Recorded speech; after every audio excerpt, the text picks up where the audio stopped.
So everyone, welcome to the Power Play with CJ. It's going to focus in on the Ottawa Senators 2016-2017 season preview. Obviously, they hired a new coach in the form of Guy Boucher, made some moves this offseason, acquiring Derek Brassard, and just trying to give themselves a chance to compete in the Atlantic Division in the 2016-2017 season. I don't think they will compete because I don't think the team's that good, and the rest of the division, kind of sort of is that good. So, it's one of those let's wait and see moments. Start with the forwards. Start up the front, work your way back. Obviously, they acquired Derek Brassard, and I think Brassard will be a good fit with Ottawa. I like Zibanejad's upside, and I think maybe I'm blinded by my own loyalty here to certain players, but I think Zibanejad can do a lot of the things Brassard does. And I think playing for a coach like Guy Boucher would have helped Zibanejad take his game to the next level. Obviously, that's not happening because Zibanejad's in the Big Apple. But, we'll see how that works. I think him and Mark Stone will have some decent chemistry together. Mark Stone's a lot better than I thought he was going to be. I honestly thought, and I think the knock, if I remember my notes, coming out of junior hockey, with Brandon was Stone's skating was subpar, and obviously that has not been an issue for him in the National Hockey League. So those two are really good players. I'd like to see what Jean Gabriel Pageau will do with Boucher. I think he'll become a 20-goal scorer, which given the fact he had 19 goals last year isn't much of a hot take, but I think playing for Boucher will help him take his game to that next level, if you will.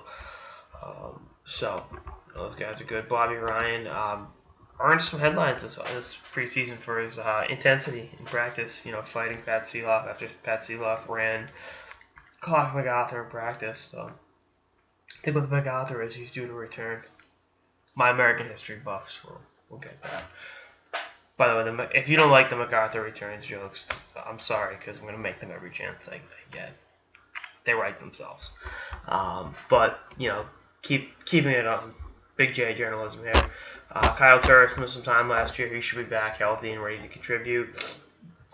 So, you got Brassard and Turris down the middle as your top two centers. Everything else kind of just falls into place around those guys. Bobby Ryan. Left out Mike Hoffman, who I've been a big fan of since he was played in the OHL for that hot second with Kitchener before he went to the Q. He got a nice contract extension. He's a guy that's looking to do some things and prove that he's not just a one-year wonder. He's not a fluke. He's a guy that can be a legitimate 30-goal scorer, top 6 forward in the NHL, all that happy horseshit.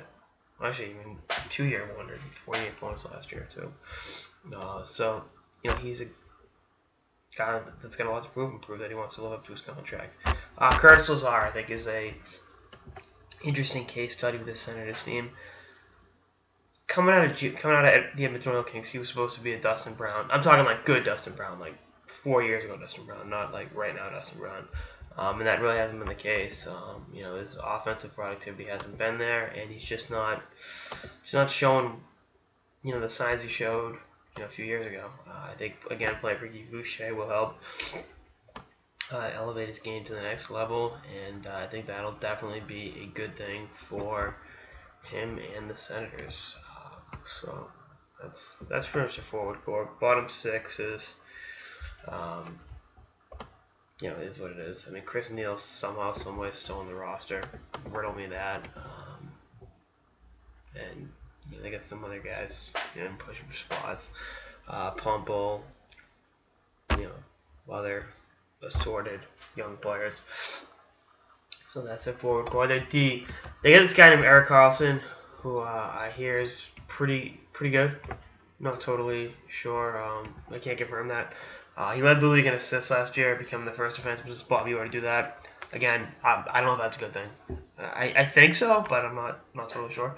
They went out, they acquired Dion Phaneuf last year at the deadline. Still don't totally get that move, but Phaneuf is a solid number 2 behind Karlsson. You got guys like Mark Mathod, who I really like, and Cody Ceci, who I think, now having signed that contract, will be, able to take his game to the next level. He's only 22 years old. He's got plenty of room to grow. he's a guy that the Senators view as their prized possession, if you will, and they're going to be expecting some big time play out of him this season. So their D isn't bad. Their D is a lot better than their forward core. Again, mostly because they have Erik Karlsson. But we'll see if that defense is able to elevate the play of their goaltenders, who the Hamburglar and Craig Anderson. They're both good for cute stories every couple of years. Hammond had that great run 2 years ago. Craig Anderson, every other year, seems to have a good year. Now it's like, well, now what?